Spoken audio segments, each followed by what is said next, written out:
Let's see how many people. What is up, everybody? We are live with Investor Thrive. It's Real Estate Nate, and I got my man Sean Hayes knows the way. Hayes knows the ways. Let's get it done today. All right, guys. Special Saturday segment for you. Yes, special guys. Hey, we're coming to you today because I'm on vacation again. I'm in Canada. I'm in beautiful Canada. I don't know if any of you guys have been to the Toronto, Ontario area, but we're out here, and we're basically going to talk about today, guys, how to analyze properties right now in a declining market, because it's extremely important for you guys to know that you cannot use comps from a year ago, 2 years ago, even 90 days ago. Yes, sort of, but with interest rates that have been changing and the property values going down, you got to comp a little bit differently right now. So that's what we want to talk about. And Sean, what is this call brought to you by? This call is brought to us by Batch Leads. Click the link below. We have a link for you. 5,000 free records. If you join a free trial, it's for 7 days. And if you're looking to pull quality data to get quality deals, then you've come to the right place. Batch Leads. Come on down. Let's get it. So anyway, I just checked the audio. We're good to go. So again, Sean, why is it so important to comp deals a little bit differently than people normally have been for the last little while? It's a great question, Nate. There's a lot of reasons why. I'll just give maybe the top one or two. I think the most important one is that if you're going to wholesale it, and you're going to look for the data, you need to come up with a number, right, that you need to offer. And if you don't even know what it's worth, how are you going to backtrack your way into your max allowable offer if you don't know? So that's really important.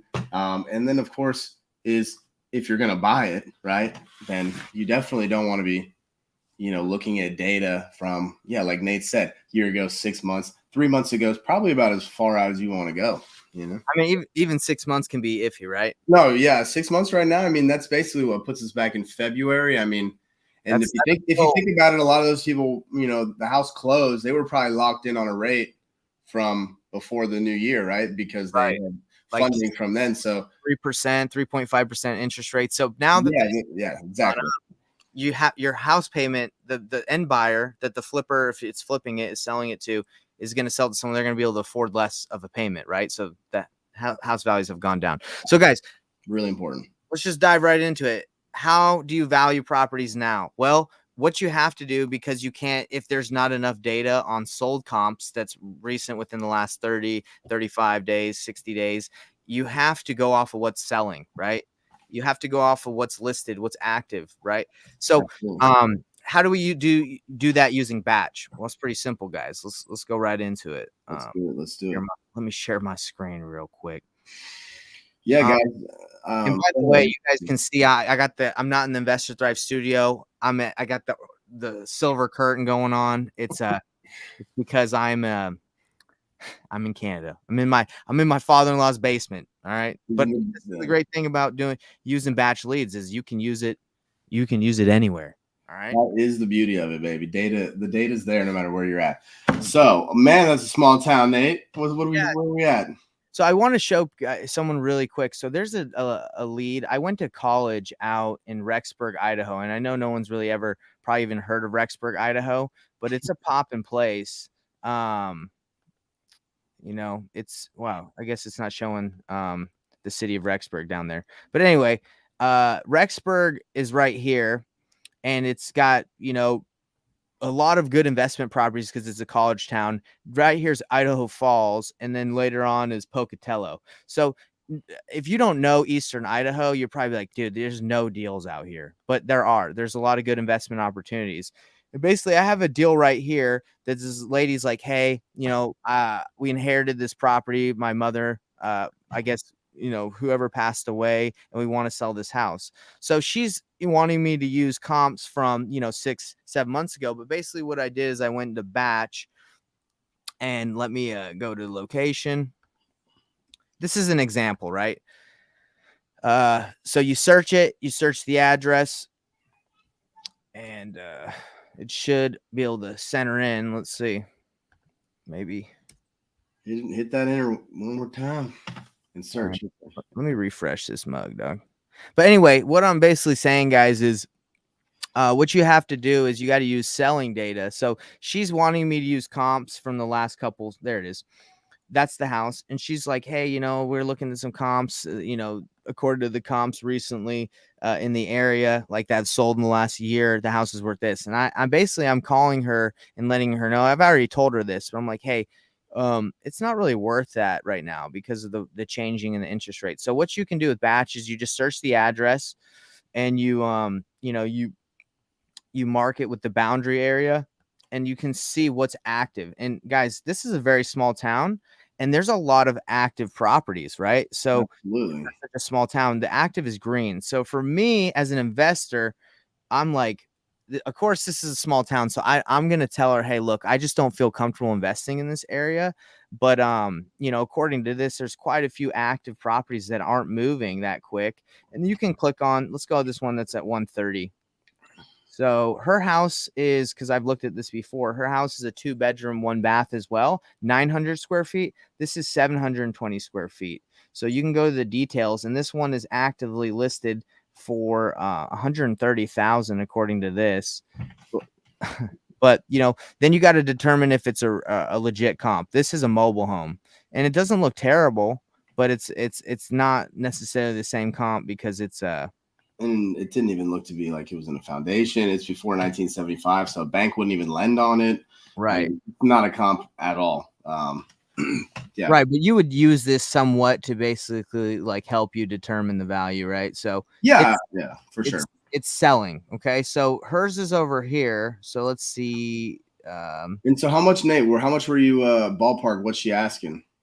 She wanted 220 or 230 cash, Okay. and I told her, I'm gonna have to be around 150. And I just reached out to her the other day. I've been What go can ahead. you buy in that town right now? What's for sale that's under that number that she's asking? Under 220. Yeah. Um, I mean, you're an investor, right? What else can you get for 220? let's look. I meant for sale right now at the moment. It doesn't look like much is under 220, but you also have to look. Hers is a 2-1. Right. This one, let's look at this one. This is a 3-1, 1,129 square feet. Let's take a look at it, right? But then you also have to determine how long has this been on the market. Yes. It's been just sitting there. Look at this. This has been on the market since 11, 10, 20. This is actually 21 because I know I've looked at this. So this house, these people are just sitting, hoping someone will buy this piece of trash. And, they're not, yeah, we look at this one. Yeah. and they're not moving off of their listing price. It says 300,000 is the listing amount, but I think they've actually dropped it if you look at it again. Well, it still says 300,000. So they're not getting that. It's been on the market for what, 7 months now? If they listed it at last November, it's clearly, someone has made offers well below that, right? If nobody's offered 300, or they would have taken it. So exactly. So this is not a comp. Well, I mean, you could say this is a comp in the sense that, like, okay, no one's buying this thing, right? So this is data to use to have a to display information, because at the end of the day, what I think what you're trying to do, right, is let her know, hey, that data from old is the old data that you're seeing is not valid now. Let's look at what's here, right? Right. And what I mean is for 210, right, or stuff that's even close under 3, right? Maybe for another 20 grand, you could get a house that's already completely fixed, right? I mean, I think right now it's important for everyone listening. It's like, look at stuff that's being sold around the price that people are asking and go back and say, well, why wouldn't I, look at this one or look at that one, right? Like, these properties are for sale for the prices that you're asking. It doesn't need nearly as much work. And that's happening in a lot of markets, right, Nate? When you look at that, there's, that's been a great strategy for us to kind of reset the expectation, right? That's what you're trying to do with this person, is you're trying to reset her expectation. Yeah, and let's look at this one. So this is I think we already looked at this again, but 280. It's where are the bedrooms at? I keep on. Okay, it's 4 bedrooms, 2 baths. And here's the 2-1, right? So, and this thing has been listed active since 8/28. So this has been on the market for what, a couple 8/28, bro, that's last year. We're not even in. It's August. What? Today's the 13th. It's been sitting for a while too, huh? Of 1 year almost. So you would say, look, hey guys, this is this area is not that hot. So unless I get a screaming deal, it ain't worth it for me to, invest, right? Yes. And this is a 4-2 and hers is a 2-1. So again, um you're gonna need it. So guys, why am I bringing this stuff up? You're probably wondering, like, okay, why am I looking at all this information? Well, the reason is, guys, is because I sometimes do not feel comfortable talking to a seller when I know that I'm probably going to have a really hard time moving their property. I know that they have distress. I know they need my help, but I know that I can't, I don't feel good just being like, yeah, I can buy it at 200,000 or 150,000, Mr. Seller. And knowing that I'm probably not gonna be able to do it at that price. Right. Like, Yeah. I don't really do that unless I know I have a deal. So what I do in situations like this is I basically say, look, this area is not something I feel 100% comfortable investing. Oops. But you're good. This area is a place I don't feel 100% confident investing in, but I have some business partners. I have some contacts out there in the area that I know, and I can run this by them and see what they'd be willing to pay. If I could bring someone to you for example, 150, would you be ready to pull the trigger? Right. So then what my goal would be, if they say yes, 150, I would try and find someone for like 160, 170. You're basically telling them you're going to wholesale it. That's really how it goes. And it's called an option to purchase agreement. I don't know if you guys have ever tried this, but I only really do option to purchase agreements where it's like, hey, I'm not 100% sure I can find a buyer, and I'm going to be transparent with them, right? But if it's in a big major city and I know the comps and the comps are good, like, then I'll just say, yes, I'm going to buy it because I know either we'll buy it or we're going to be able to find a buyer for it. So, Sean, does that make sense? What Yeah. you said? Yeah. So it's just to elaborate just a little bit more. Option to purchases. It's in like he said, right? You don't do this unless the person is being reasonable, right? In the sense that you know you find data that supports that the house probably when it's fixed up might be worth 200. They want 200 now, but if they agree, right? If Nate gets on the phone and he says, hey, I just got to be around this number, and what you're trying to let them know is that unfortunately this is going to be the area where like a lot of investors are going to fall, but I have a good network, and there's certain people that are looking for work right now. They may be able to pay a little more than I can, so I'm leveraging my network, because they always want to know, well, how do you get paid?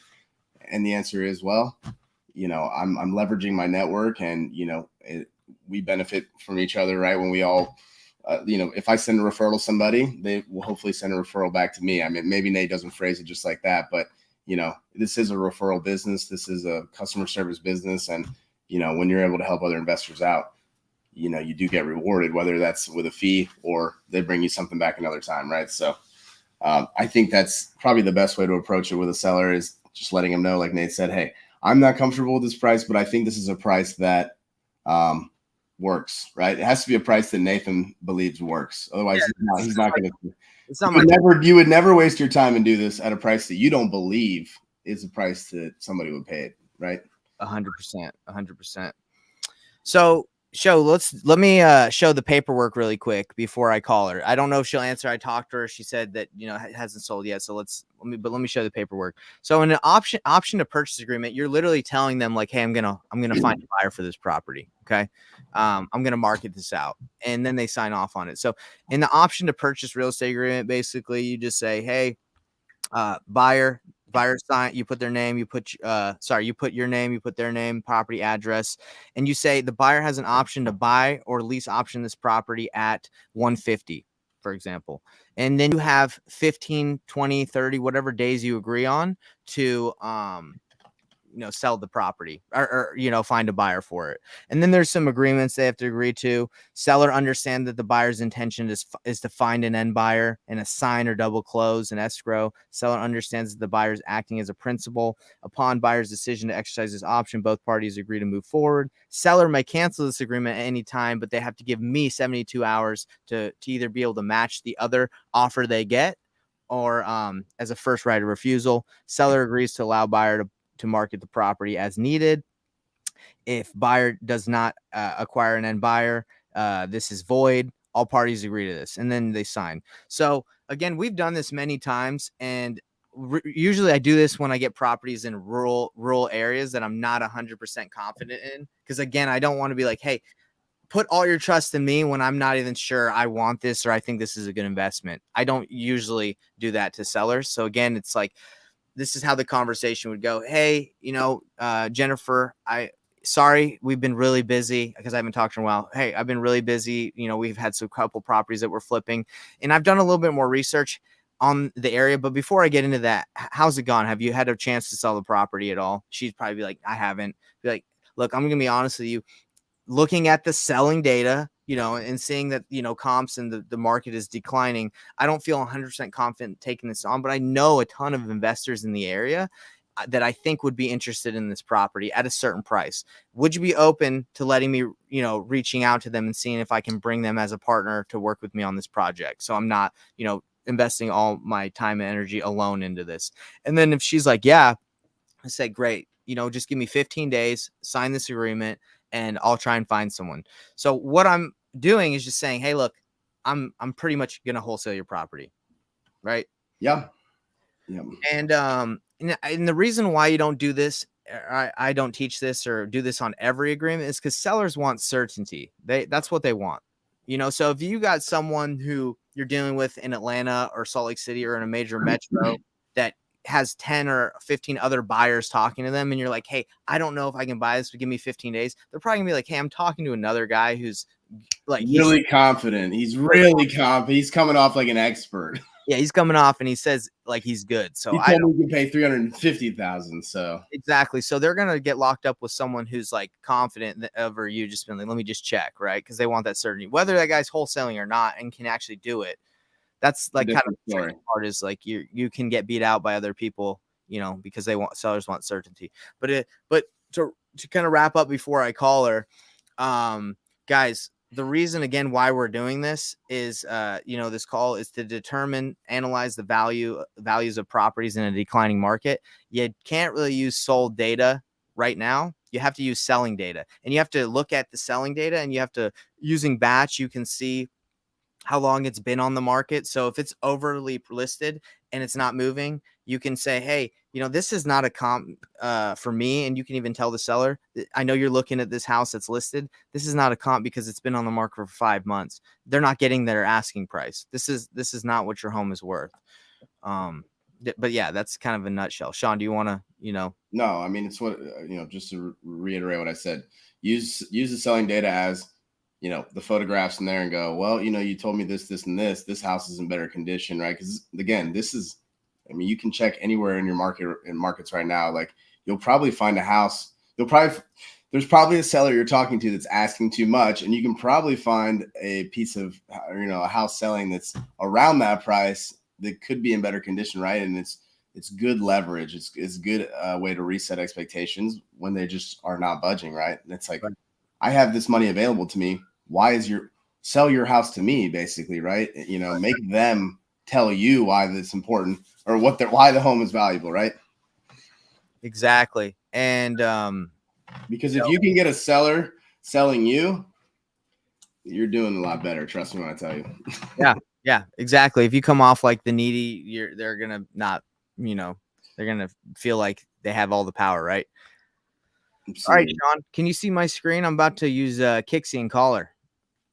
I can see the agreement, and if that's the screen you're trying to share, I can see batch leads. Then yes, we can. So again, guys, what I did is I typed in the address. You can type in the address of any property that you're looking at. You can use the boundary filter and mark around what area you're looking for sales in, and then you can also go to filter and you can change, what kind of filters you're looking for. 4 bedrooms, 2 baths, whatever it is. I didn't really filter this one too much just because small town. But if it was something, if you're gonna use selling data, make sure that they're comps, right? Like don't look at a freaking 1925 house and you got a 1995 build. I mean, we're not telling you to do that. You still have to match the data, meaning beds, bathrooms, right? General build out or general like style of the home and everything. And another thing you can do, which is cool, usually which batch pulls up, if there's data for it, you can just click on the details and then you can go to comparables. And then it should be able to pull up comparables in the area. if let's see, because it already filters it for what it believes is good. But again, if there's no houses for sale or that have sold within the last year, yeah. So I think the filters are a little too tight on here. There's Yeah. nothing in the area you want. Yeah, and that's the problem with a small town, right? You can't. So again, that's why I just Why you did. do an option? That's why an option to purchase is a great idea, Nate. Hey, thank you, brother. So option to purchase, if you haven't heard of it, you basically are just telling them like, hey, I'm going to bring a partner in. You're telling them you're wholesaling it. You're saying, hey, I'm bringing a partner to help me get this deal because I don't want this. I don't feel confident investing in this by myself. Okay. We'll see how it goes. All right, let's see how it goes, baby. All right. Let's see if she answers the phone. If she doesn't, she's getting the double, triple, quadruple dial for Saturday morning. Oh, brother. But wait a minute. It's what time is it over there for her?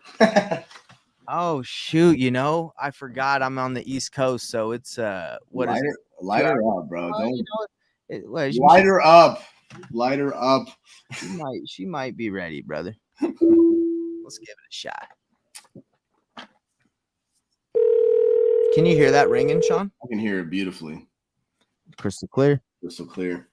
You've reached the Utah Blitz women's football team. Oh, good. Do it again. I think she actually answered that, and then maybe she's laying in bed and is like, oh, goodness. This guy's about to rock me with an offer. Okay, well, I'm going to give it another shot. Hopefully she ain't sleeping. She's sleeping, bro.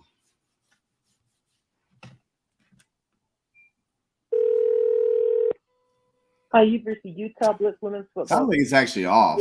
Give it one more whirl, though. Give it another. You want me to go 3? Yeah, because it doesn't sound like it's ringing, and that's an easy explanation for anyone. Like it just rings. Okay, all right. I wasn't trying to light you up. I mean,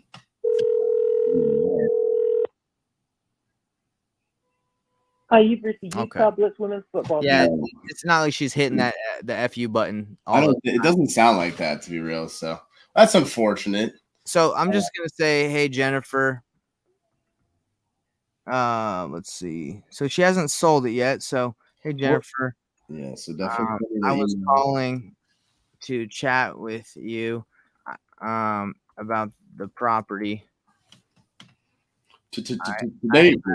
I have an option that I think would work for you.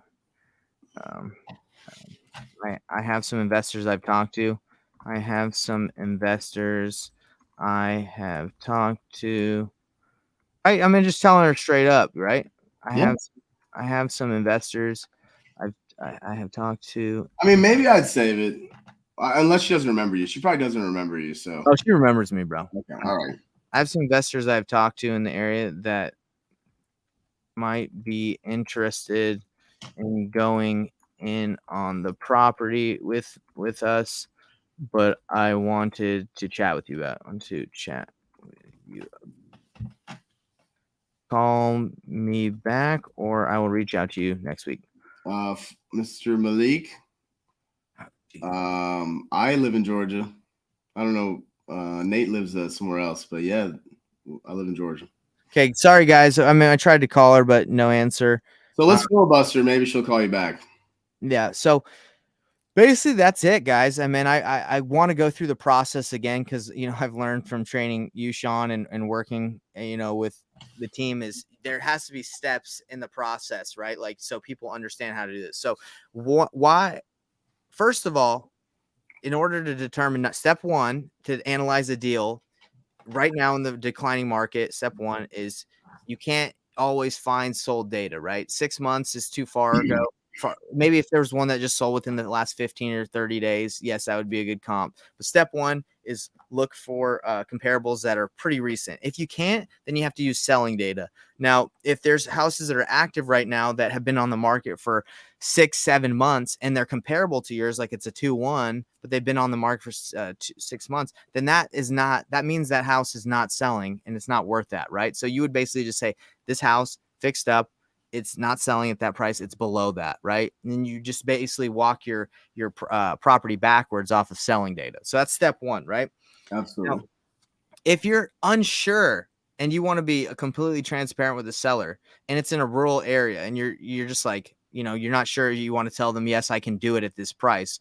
You can use an option to purchase agreement that I've just showed you guys. Again, I'll show you again. You can use an option to purchase agreement just to tell them, say, hey, look, I've never really invested in Ashton, Idaho. I've never really invested in, Muskogee, Michigan, or wherever that place is, in these specific areas. And you can say, hey, listen, looking at the comps, the way that the market is trending a little down, I don't feel 100% confident going in this deal by myself, but I do know some investors in the area that I think would partner with me on this deal. Would you be okay if I reached out to them and saw if they'd be interested in going in on this deal with me? The seller says, yeah, sure, why not? I said, look, I only need 15 days. I only need 7 days, whatever.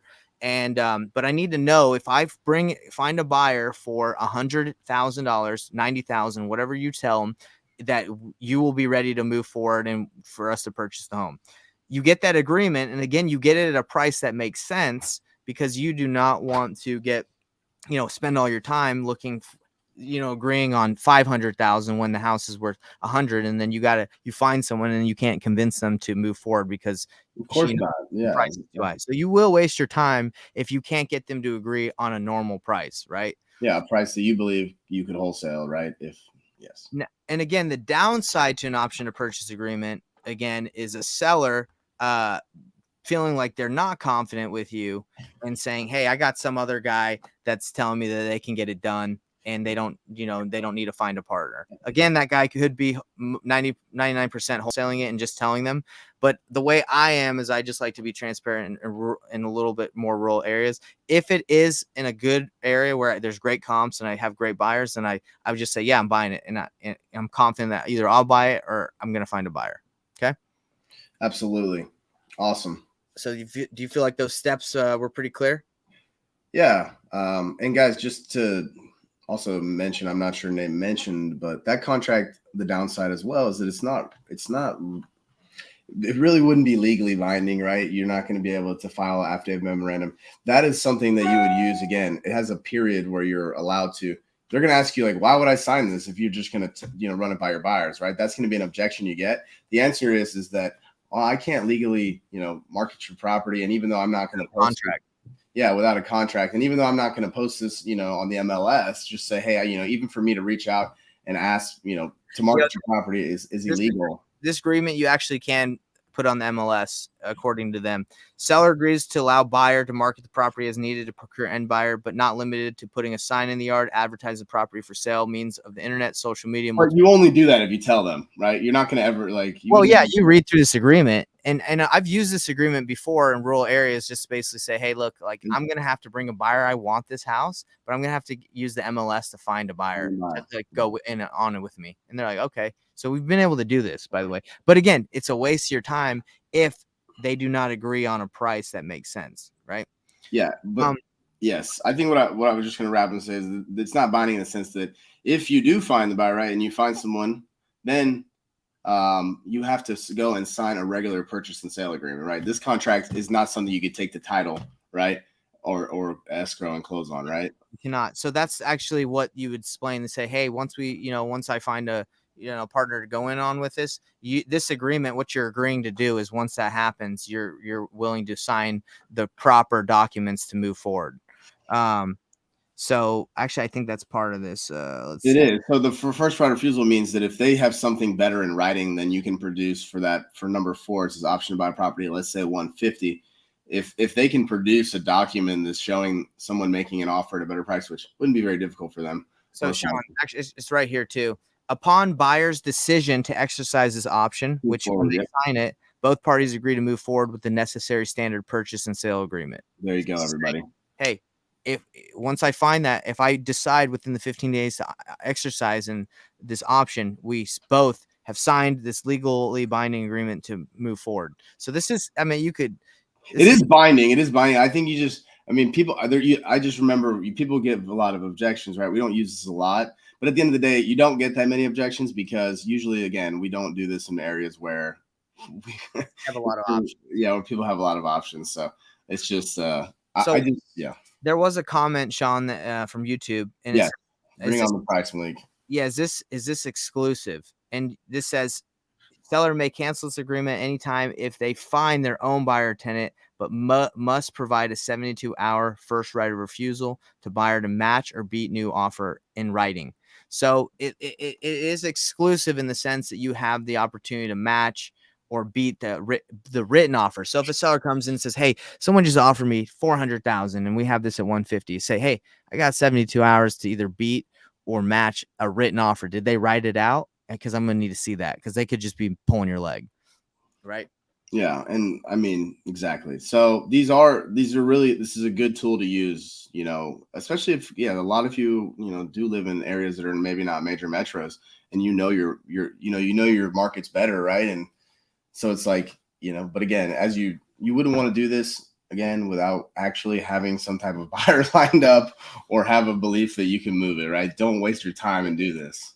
Yeah. And it can be a two-edged sword, right? You can spend all your time doing this and then not, find anyone, or even find someone and then be like, nah. And it's like, look, so you basically, if you do this, you got to be like, hey, if I do this, I'm going to spend my time and put my neck on the line with my investors that I know. We're ready.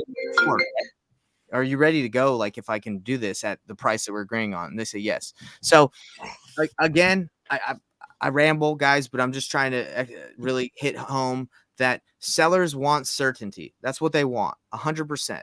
So by you saying this, you're saying, hey, I'm not 100% certain. And that's why I would never do this. If it's a legit 100% deal, there's great comps and they're willing to sell it to you at a price that makes sense. But if it's, they're being, not that they're being unreasonable, but if it's an area you're not 100% sure, but you believe, I mean, I did this once. Let me explain how I got a deal. So there's this deal in Florida. And I was talking to this lady and she's like, look, I'm done signing contracts with investors. This has happened me 3 times where they backed out. I've signed a legit purchase agreement at 200,000 and they backed out. And I was like, look, I get it. I'm not going to ask you to sign a legit real estate purchase agreement, but you want to sell the house, right? And she's like, yes, I want to sell the house. It's like, if I have a business partner in the area and I have a couple that I work with and I know they would buy the house at 195. I know you want 200,000, but I know they do it. Right. And she's like, really? And I was like, but I need to check with them. So I would like for you to sign this agreement. Give me 5 days. Just give me 5 days to send them to the house and check it out. What was I doing? I was wholesaling and I knew it was a deal. And I knew she would not sign another purchase agreement. So I had her sign this. So they went through. I was able to find someone at like 205. She agreed at 195. Right. So we made 10K on that deal that she was ready to give up and not work with investors because they kept doing this to her. Right. So if this ever happens where they're like, look, I ain't signing again, this is happening too much, they keep on backing out, just be like, look, I'm not telling you I can do this 100%. I'm saying I feel extremely confident. Just give me 5 days. What is 5 days worth if I can get it done? And she said, great. So we signed, got the deal done. Yes. Yes, Malik, if we're talking about business partner, I mean, sometimes we do have good relationships with an end buyer, in certain areas. But yes, if you don't have a relationship, it has to be someone willing to buy the house for cash. Right. And the kind of cool thing about this is it gives you some time to see what other options you can do. So let's say you talk to a bunch of people in the area, like, hey, I would only buy this on terms. So you can go back to them and say, hey, look, I know you wanted 195, but I could give you 200 like you originally wanted, but we're going to have to get creative with it. I'm going to need some time. Do you need, how much equity do you have in the property? Right. Well, I owe 150. So if we could work out something where I can give you some of your equity right now and, make you payments and still pay you what you want, would we be able to work out something? So it gives you the opportunity to, work things out too. And there's trust involved, right? Because it's like, hey, this guy's being straight up with me 100%. And by the way, like Sunday, I don't know if you guys have heard of Sunday.com, but Sunday.com pretty much does this to an extent. They basically go to sellers and they say, hey, look, we're not your buyers, but we got a giant pool of people that we know that will buy your, and they can make offers on your house and we'll present them to you.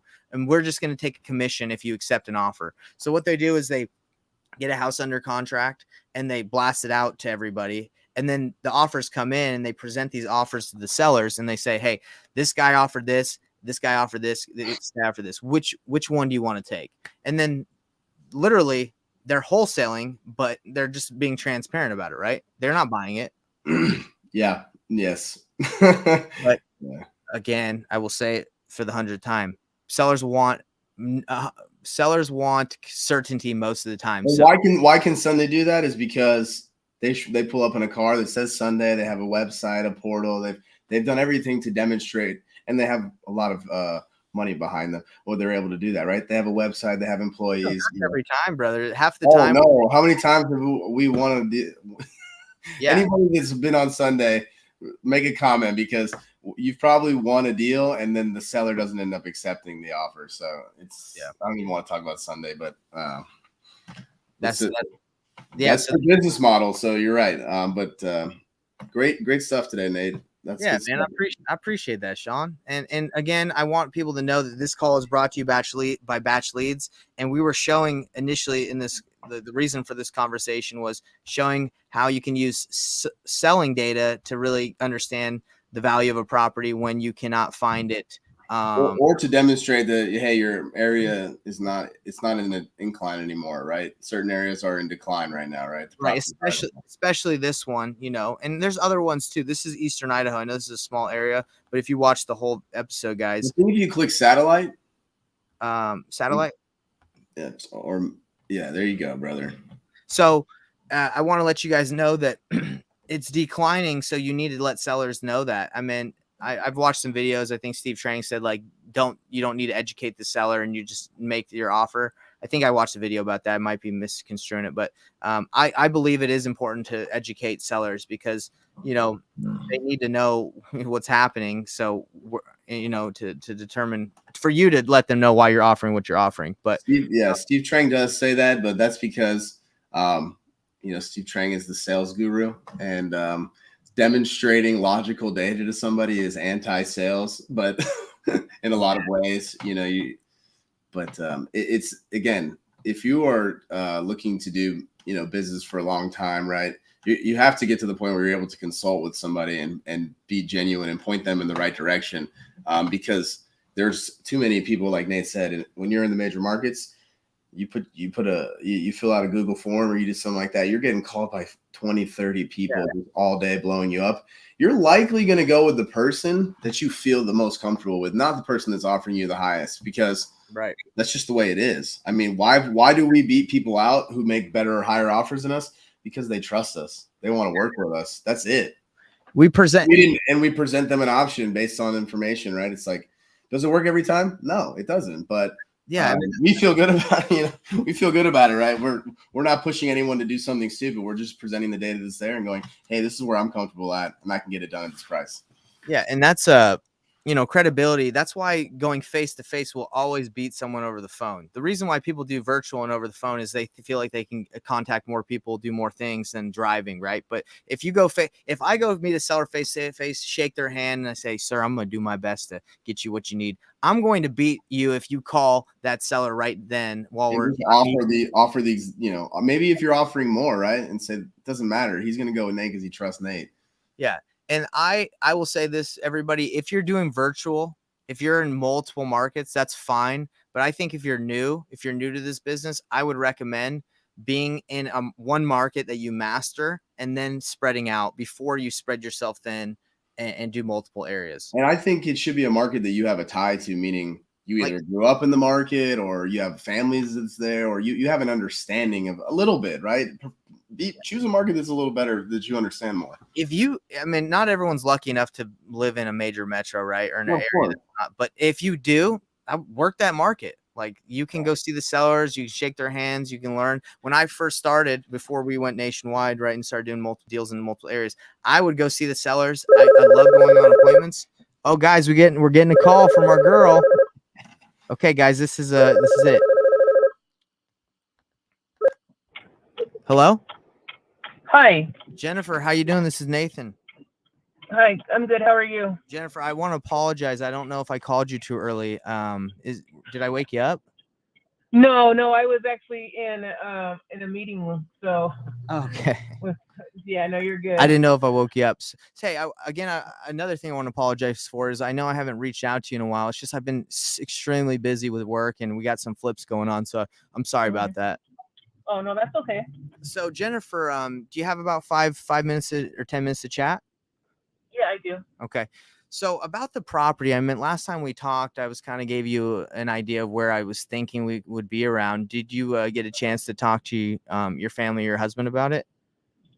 Yeah, and that's going to be too low on that. Yeah, I totally Yeah. understand. I mean, I know I offered you what I felt like was, something we could do. Have you Yeah. since we last talked, have you, what other options have you looked at? Have you talked to other investors, thought about listing it? No, I haven't talked to anyone. We're just gonna list it. My husband wants to list it. Okay, you So, listing it. Do you know when you're going to pull the trigger on that? well, I need to get stuff cleaned out. So, probably in the next week or two, Okay, we'd like to do that. So, gotcha. Yeah, so I basically this is the reason I was calling you is because right now I don't know if you follow the real estate market too much, but it's the interest rates are causing properties values to go down, unfortunately. mhm, And yeah. I personally, like, I was looking at it if I were going to buy it, if we agreed on that price or around that price. Mhm, I wasn't sure if I felt 100% confident investing in that area, because you know how it is, like it's going to be yeah. a little harder to resell the properties. But I actually have a couple investors that I know in Rexburg and Idaho Falls, in that area, that I could potentially reach out to and say, hey guys, like, would you be interested in going on this property, on this project? So it's just not me, right? So I'm not just Yeah. doing it by myself. But I wanted to Uh-huh. see if that would be an option that you'd be okay with, if I could reach out to them and see if they'd be interested in flipping the house with me. I wanted to check on and see if you'd be cool with that. That's fine, but the thing is yeah, we want to at least get 100,000 out of it. Walk away because we owe. There's 100 that's owed on it. So Yeah, you said there's a that's mortgage of 100,000 on it, right? Is that what you're saying? yeah, yeah, yeah. And I know we didn't really hit on this too much, but was there an option to like give you some money down and just take over the payments, and us take over the property and pay it off, over time? Or did you want to just sell it and get rid of it? Yeah, we wanted to just sell it.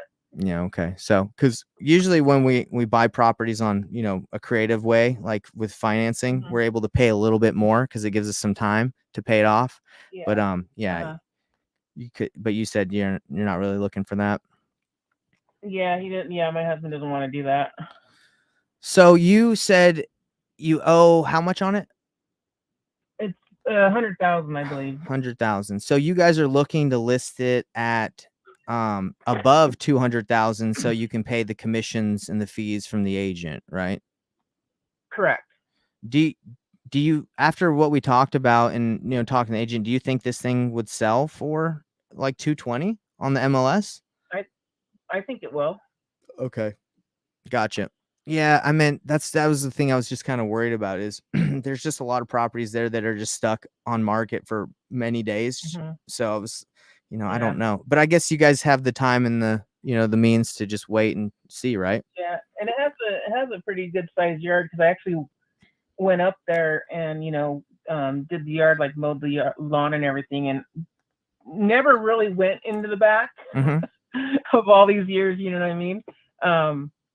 And when I was, they have it's a pretty big size yard. So I Right. mean, if anyone wanted to add on, they could add on. So, um, Gotcha. you know, yeah. And I'm just kind of curious, like, let's say you listed at 220 or 230, whatever the agent says, like, and it doesn't Hmm. sell for 3 or 4 months. Like, is that something that's you're okay with? Like, it just sitting there for a long time?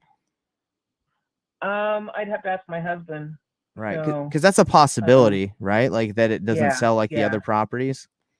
uh-huh, yeah, You should, if I were you, I'd get a clause from the agent saying like, hey, if he sells it, obviously you're going to give him his commission. But if you find your own buyer, right? If you find a cash hmm, buyer, that he shouldn't have to get a commission on it.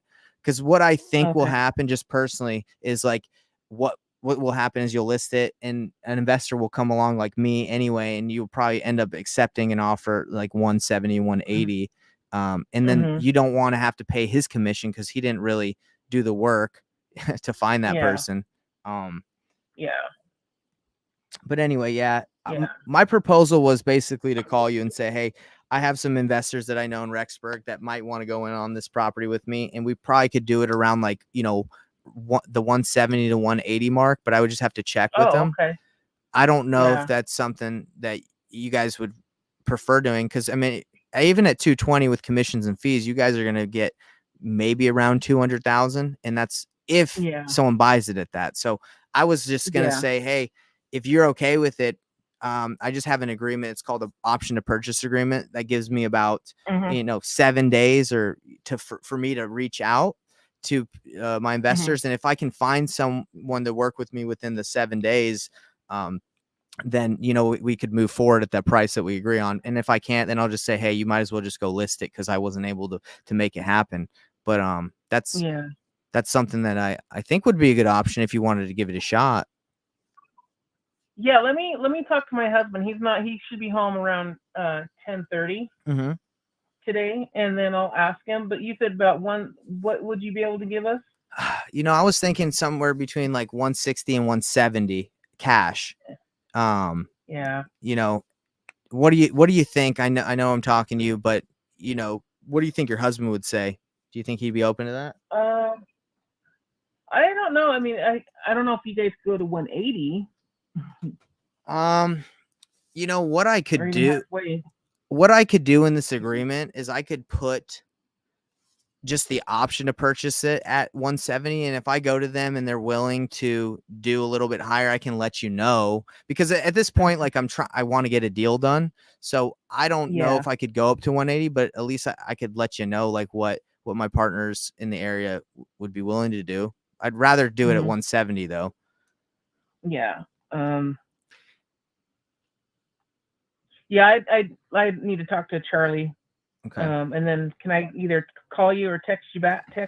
Yeah, and the really cool thing about this agreement, it's like non-binding, right? So if you Mhm. basically, if you give me 7 days to find a buyer, and within that time someone else calls you and has a offer in writing that they can pay more, then obviously I'm gonna let you go with who can offer you more. But Mhm. that's just kind of how the agreement goes. It just lets me know that you're committed. If I do find someone that I can work with, you're Mhm. committed to go to Yeah. the finish line.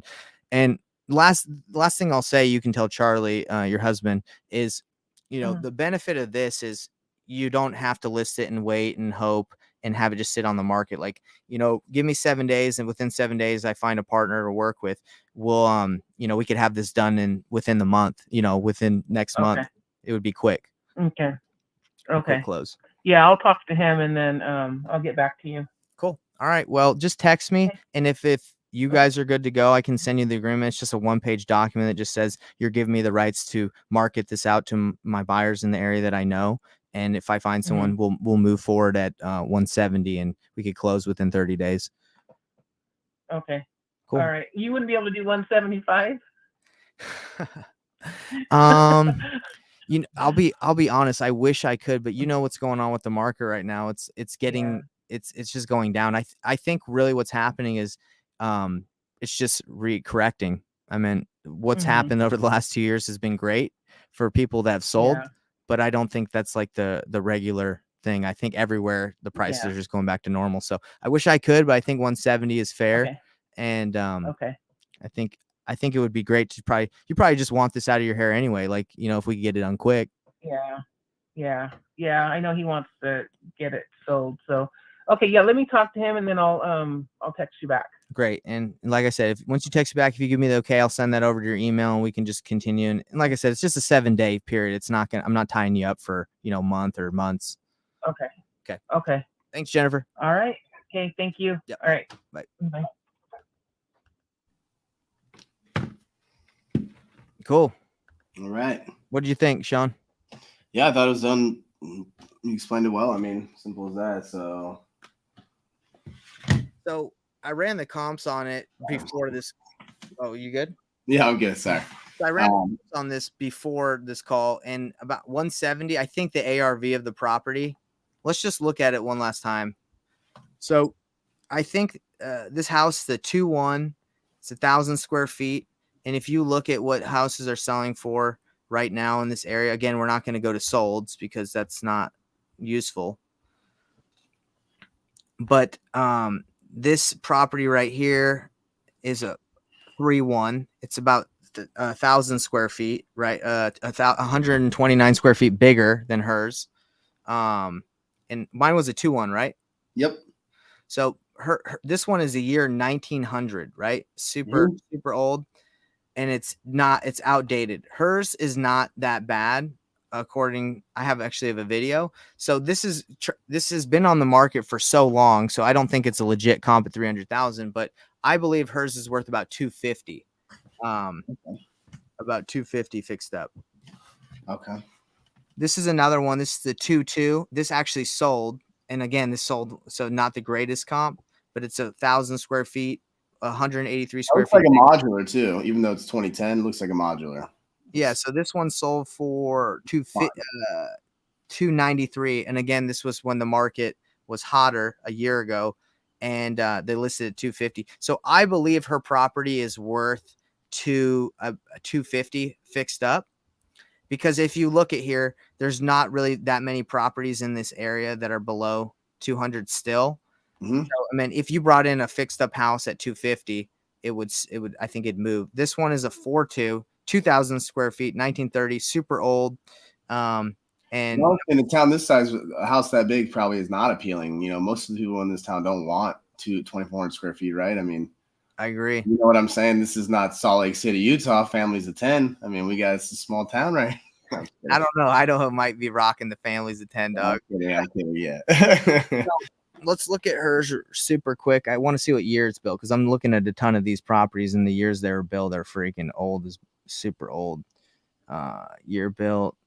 Does it say year? 1977.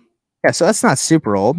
Oh, so these other ones. So I really believe it's worth 250. So I'm gonna put it in our wholesaling calculator. And again, I would have to find wholesale calculator. I'd have to find someone in Rexburg, or someone that would want a rental in that area. And by the way, guys, if you don't know about this calculator, this is how we evaluate flips and wholesale deals. So I think this house is worth about 250. I offered her 170. It's 1,000 square feet, and she showed me a video. She said it's not that outdated. Yeah, it actually didn't look bad when we looked at it last time, didn't you? I think we did. We looked at it together on here. Let's actually look at it. I have a video right here. Like, there was some updated features. Now, again, this is a small Here it town. is, brother. Yes. Okay. Beautiful. Yeah. So they got the LPV on the floor. I mean, they went ahead and slapped some granite on some old countertops, or on some old cabinets. That's okay. Flooring doesn't look bad. Yeah, the LPVs seems like it's in okay shape. It's just outdated. Yeah, I mean, it needs some TLC, some doors, some new knobs, some new lights, fixtures, right? But again, you're in a smaller, more rural area. Cleanly, having a nice AC unit or whatever, right? I mean, the way you would do a flip here is not the same way you do a flip, I mean, to be honest, this is clean. Like, I think if you just clean the house out, it looks good. Yeah. So anyway, so I think the house might need, if you go over here, by the way, guys, this calculator is in the link below if you want to purchase it, or we use this all the time. So I think the house probably needs about 10,000. It's not, you're not going to do a full blown rehab in this area. You might even just want a rental in this area and see what rents go for. But, you're going to list it. We have connections, so listing commissions will probably just be 3% for us in that area. So if we got it at 170 and wanted to make a wholesale fee of $15,000, the flipper, if he flipped it, got it 170, paid us 15, put 10 into it, paid all the holding costs, he'd make $34,000 in 4 months, and we'd make 15. So if we decided to just flip this ourselves instead of wholesaling it, we'd make about 49. Now, I think that's pretty conservative. 250 is the ARV, considering, it's not, that bad of an, the other homes in the area that are above this. I think you had some other pictures, right? There was some other stuff too, that not in that video. Like, it's not that bad of shape. So yeah, I mean, normally, guys, we say overestimate when it comes to rehab, but let's overestimate then. So even at 20K, if we wanted to make $10,000, Most flippers want to make 10 to 12% of the ARV on their flips. So this would hit right in the off. 10 to 12% gross return on the sale price of the property, right? So that would be 250,000 times 0.1. That gives you 25,000. So that pencils. That is what you call a deal that pencils.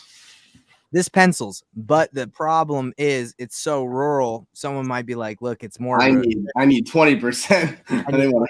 Right? Yeah, exactly. I am curious. I don't know if Batch will let us know, but what rents are going for in this area? Usually it does. It's estimated rent 788. So not. I don't think that'd be like the greatest return. I mean, if you get on terms, it would be sick, right? It'd be great on terms, but yeah, definitely not a straight cash deal. So again, guys, we usually don't waste. I don't want to say waste. We don't put this much time into property like this. I'm just showing you an example of how to, comp properties the right way, use an option to purchase agreement, and negotiate with the seller. I originally offered her 150, and she wasn't willing to do that, but she's probably open at 170. Give me 7 days. I'll find someone, and if I don't, I'll say, hey, I found someone at 160. I mean, and then let's say I found someone 165. I say, hey, I found someone 160. I need to, obviously they're going to pay me, so don't worry about it. But this is what I can do to get it done. And if she says no, then list it, and it's going to sit on the market for a couple months. Never give up, ladies and gentlemen. Go back and make your offer again if they do it. Don't give up. Represent your offer. This is the Jerry Norton special. You keep calling and say, my offer's still good. You remember that 155 I sent you 4 months ago? It's still good. That's right. That's the beauty of making an offer that is a deal. That if it doesn't sell, you're confident. And you can always go back and hey, it's still good at that number. I'm still good. Right. So make offers that you can stand up on and feel good about. Yeah. And my man right here, he said sub 2. Like I said, I asked her, hey, would you be open if I could pay a higher price to, doing terms? They have a HELOC on it that they're paying interest on. So they want to pay it off. It's $100,000. So they just want to be done with it. And if I were to be like, hey, I'll pay off the HELOC, let me just take over the payments after that. I don't know. They want $100,000 of equity. That's what they want. That's because they want to pay that off and then get $100K. You have I don't think you can for a HELOC. I don't know this but I would say that the subject to that financing would not be legal. I'm not sure 100%. I'm not sure you can take over a HELOC like you could with a mortgage, but don't quote me on that. I'm going to look into that. Actually, that's pretty interesting. So he wants, anybody knows, reach out to me. I'm sorry if I'm saying your name wrong, but is it Fad Malik? Go for the last name, Mr. Malik. Mr. Malik. He asked, how can you explain how you do this on terms? Okay, so Sean, how would we do this on terms? When you're doing a terms deal subject to creative financing, wrap, contract for deed, whatever the paperwork is, you want to put down as little as money as possible, right? And this house, as we looked at it, it's rent ready, right? Like it's good to go. You wouldn't have to do too much work. This would be perfect. So you would say to her, hey, you know what? Honestly, I couldn't find anybody, but I would be willing to, take over the payments if we could take over. Let's assume that it's not a HELOC, right? Let's say she owes $100K, right? Let's play that scenario out. Let's say she can't sell it. It's on the MLS. She puts on the MLS. She can't sell. I would reach out to her and say, hey, look, I know you don't want to have to keep making the payments, not making money. I'll take over the payments of the property, and I'd be willing to purchase this home for $200,000 in 10 years, right? I can do a balloon in 10 years. And then she'd say, and you would hopefully not to bring any money up front. The reason why this is kind of a tough one with her is she wants her equity. She wants $100,000. But when her options go down, then you can have a better conversation about this. But you would basically just say, hey, look, I can take over the payments, so you don't have to worry about it. I'll take over the, you're selling me the house, so you don't have to do maintenance. You don't have to worry about anything. I'll give you $200,000. And just like on a normal purchase of a home, the bank doesn't get all the money up front, like a cash sale. I will pay you out. And, over the years, I'll make payments on the property, and then I'll pay you out $200,000 balloon payment in what I just said it, 10 years. Yeah. And I think just to extrapolate a little, it's like, how would this be a good terms deal? Well, anytime. So what does the terms deal really mean? It means how much money do I have to bring to the table? I mean, that's kind of a loose way to say it, right? Because if you owe them money, if the balloon is like in a year, then it wouldn't be a good terms deal. So in a area, you want to get at least 5 years when you're doing subject to terms. You want at least 3 to 5 years. You want to give yourself time, right? So some people don't balloon at all. They just say, "I'll take over these payments forever." Yeah, if you don't balloon at all, great, right? And then they're just banking on interest. But why would this be a good terms deal? Because I mean, simple. Any terms deal it can be profitable. First, you have to make sure that you can rent the property for more than you owe the person per month, right? Or if they have a bank loan, right? Because I mean, it can be if it's subject to, then that means there's a mortgage in place, and if the mortgage is $500 a month and you can only rent it for $750, that's not really. There's really not a lot of room in there for. Yeah, you want to cash flow at least $300 a month. So the first thing you do is make sure you can rent it for more than what you can do, and then if you're going to wrap it, like which means close it and then reassign the terms. Like so, if you get it for a certain percent, let's say 5% or no interest, and then you assign it to somebody for a higher interest rate, a higher monthly, and a higher purchase price, then again you have to make sure that there's meat in the middle for everyone. So, but to make it simple is like why would it be a good terms deal? Well, if you could bring $20,000 to the table and that was all you needed to get it rent ready, and then the holding, maybe the month or two before you get it rented, well, then you're running numbers based on what's my cash on cash return. It's not for 170, even though you owe them that. You've only brought 20 to the table, so your cash on cash is going to be super good if you bring 20 grand to the table and you can cash flow $500, right? As opposed to cash flowing $500 and having went and taken all that cash. And now you own the property, right? So it's really about controlling it versus, really owning it, right? Let me give a quick example. I'll try to make it as simple as possible. So, for example, on her, if she was willing to give me this and her payments were $500 a month, right? And I could sell this on a wrap. I get it subject to and I sell it on a wrap, and I could sell it to someone and it would be, let's say their payments to me would be $800, right? So I'm making a difference of $800 and $500. That's $300. And I could say to that person, hey, in order to get to this deal, I need $50,000 down, right? Or $20,000 down. And I brought zero to the deal and I sold it on a wrap to someone else. So I just made the down payment up front, right? That by selling on a wrap, I made 20 to 50, whatever I got, and the $300 over the next, 10, 5, 10, whatever years.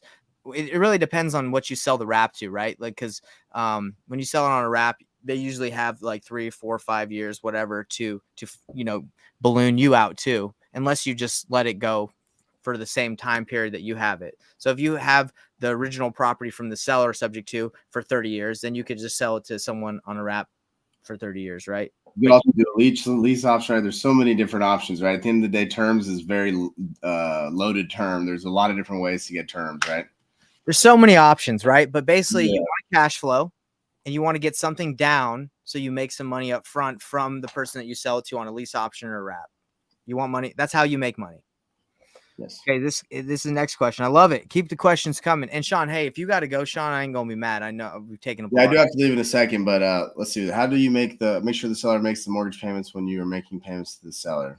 Service company. Yes, there's company. Yes, you can either use a servicing company or you can get the seller's login information to pay their mortgage, and you can pay it directly for them, like at their login, which we've done before. Sean, sounds like you got the family on it. Yeah, they're about to storm in here. Yo, bring the children in. Show them. Here, the kids. Man. It's Saturday, and they're saying, "Hey, Daddy, I want to hang out." Look at this goofball. Oh, the child star. He's a child star. How about this one? What's up, Stella? Hey. All right, bye, everybody. I gotta go. All right, thank you, guys. See you. Yeah. Hey, later, Sean. Appreciate your time, brother. So anyway, guys, that kind of pretty much wraps it up for today. I wanted to let you guys know those are what I wanted to talk about. It's been a long conversation. Thanks for tuning in. Yeah, Mr. Malik, I appreciate it, man. Thanks for coming in, taking your time. But anyway, guys, in today's market with the declining, prices that are going on, you want to use not if you can use sold data if it's relevant, right? If it's within the last couple, 30 days, 35, 40, 60. But if you go a year, 6 months, it's not going to be relevant. So you got to use selling data. And if you're not sure and you don't want to lock up a seller where you're not sure you can get it done because it's rural, you don't know the area, use an option to purchase agreement. People use them all the time. Don't die on that. Don't live and die by that sword, because sellers want consistency, and they want you to be sure. They want you to be confident. So don't use that all the time, but use it where you feel needed. Okay. Hey, Katrina, thank you. Appreciate you saying that. Good information. Anytime. Appreciate it. But yeah. All right, guys, have a great Saturday, and thanks for tuning in. And by the way, this call has been brought to you by Batch Leads. If you haven't tried them out, you need to try them. We use them in our business all the time. You get a 7-day free trial. You just click on the description link and you get to try it. I'm also doing a challenge in a week. I'm in Canada. I told you guys at the beginning of the call. So Batch is cool. You can use it from anywhere, like any software. But yeah, I'm doing a challenge in a week. Once I get back, I'm going to show you how I'm locking up deals. I kind of showed you today the conversations I have. I'm not doing anything amazingly crazy. I'm just having conversations and telling people, what's going on. And it says, thanks for sharing your wisdom. Anytime. Thanks for watching. I'm glad I'm able to help out somewhat. But like I said, guys, I'm doing a challenge. If you don't know about the challenge, I'm just going to show you super quick how to get there. Let's go to my Facebook group real quick. If you're not a part of my Facebook group, guys, please join. I give away tons of tips and tricks on how to, get into wholesaling. I give a bunch of resources away. But if you just go here to, I think it's at the very top, acquisitions challenge. Jerry Norton, if you guys don't know, Jerry Norton's the man. It's one of my mentors. He's going to pop in on this challenge. It's free. All you got to do is click on this link and sign up. In AirMeet, it's a 5-day challenge where I'm going to show you how to use certain technologies that are free and some that are paid to get deals. And I'm going to lock up a deal in 5 days. I know I am. So just sign up. Like I said, it's free. And last thing, if anybody's watching or will watch, you guys need to check out investorthrive.com. It's our website. We have a free course on how to know how to make offers to sellers the right way. If we have a free blueprint we're giving away, you can book a call with me or my team, and we can chat with you about our mentorship and how we're teaching people how to lock up deals consistently through sales skills and knowing what to offer. And the coolest thing that I like about this website, guys, is it shows you all the tools and resources you need, to set up an LLC, what CRMs we recommend with certain discounts. I mean, look no further. You don't have to go anywhere else. This is going to tell you the best softwares and services top wholesalers are using with discounts. I mean, we use a skip tracing service called dataskip.io, and I give it away for it's 8 cents a skip trace if you do over 500 records, which people normally do. Look, you're not getting it anywhere cheaper than 8 cents. I know, because I used to pay 15 cents and I found 12 cents. And then these guys hooked me up with 8 cents because I have a community that I'm giving this to. So they hooked it up. So this will tell you all the best sites and the services and softwares to use. The website's a great tool, guys, to use. If you're on a budget, and if you're not even on a budget, obviously you can work with our mentorship, but it's got cool stuff like courses we do, free and paid, tools about our mentorship, resources, reviews that we have, videos that I make, my YouTube channel. And guys, I'm dropping stuff all the time, information on how to get set up, make money. So anyway, thanks again, everybody. Have a great weekend, and we will catch you later. Peace out.